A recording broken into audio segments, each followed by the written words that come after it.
Ateekawo embeera kati mbadde njyawo ndi mu rehearsals. Azze n'abantu kumpi 15 bayingidde rehearsals. Baziyimiriza. Of course mukwano gwange nyongera okujjukiza nti oli ku Jika Media. Bannange go agaliwo Palaso Alien Skin eno weba stanti muganda wange yabuzeemu katono because woba tunuulidde ekintu kino agawalayite kigatta buli omu ayogera bibye. Mu butuufu oyinza okugamba eno yabadde movie yennyini because Coach Clement ye ayina bye yatugambye ate nga ono kido wa Alien Skin tamuva ku kido kumpi bano basula bonna okusinzira ku ye yatugambye bano bagenze abantu basatu kosa Alien Skin yabadde wakuna ate Palaso statement ye eyogera birala maybe mu script bakozeemu ensobi njagala owulirize Coach Clement ono. Palaso okubidde kibanda waffe n'omugamba ajje simanya mu press conference yo simanya mbu akubira akalango kashoyo bichichi nera kibanda abadde takwinako buzibu wao niwaba agenda wuwo agenda n'abantu aba era tubaddewo ewakana agaya agenda wa Palaso naye temujja security yona n'agigana n'agenda n'abantu aba olutuuseyo abantu mu kazimbe babadde abantu nga 50 nga balinawo waliwo abalina ebiso abala bakutta amacupa olw'okweyagala show yetwendinge mwana okitegeera. Okitegedde mukwano gwange njagala nkusigire ekifaananyi kino because bano abantu baleka batuzanyira ku mutwe ate ye Palaso wabuziddwa ensonga yavudde ku yatandise etya ono naye statement ye gyawadde nga tefaanagana y'abali kubanga Palaso yagamba munnange Alien Skin azze na kibinja ateekawo embeera kati mbadde njyawo ndi mu rehearsals. Azze n'abantu kumpi 15 bayingidde rehearsals. Baziyimiriza okutegeera tugezaako mugamba njogerera mu luyaye kwe tonaliwanika tonatuuka kwogera kati eyo omusajja Alien nze kakati ate bali batugamba Alien Skin yagenze yekka. Njagala owulize statement ya Palaso. Nze bye bintu bye nasooka okukola nembivaamu era munansonyiwa ka video kayinza okuba kabi. Simanyi oba onfuna bulungi mukwano gwange. Palaso agamba abantu abalumbye babadde basukka mu 10.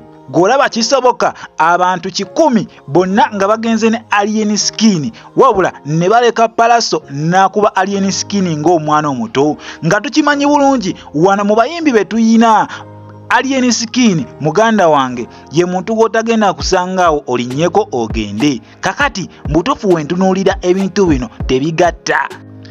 Okumanya ebintu bino binyuma ate bisesa njagala otunuulire vidiyo eno oyo Alien Skin ngali ku motoka ya poliisi.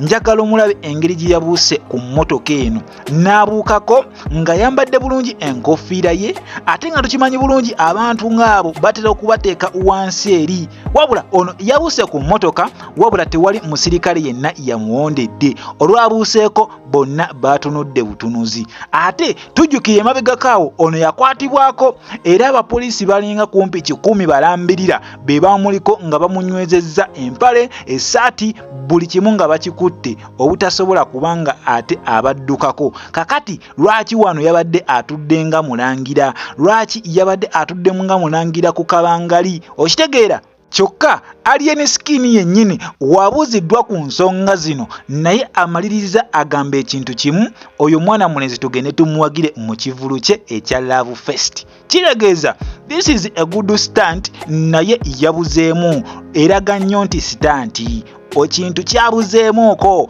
because twalabye Champion Gudo yavuddeeyo naye oyazza okwogera yamaliriza ayogera ku Love Fest kitegeeza ekintu kino it was planned era kiri scripted because statement ya Champion Gudo eyagala okufaanamu ne statement ya Coach Clement naye byonna w'obigatta it is scripted.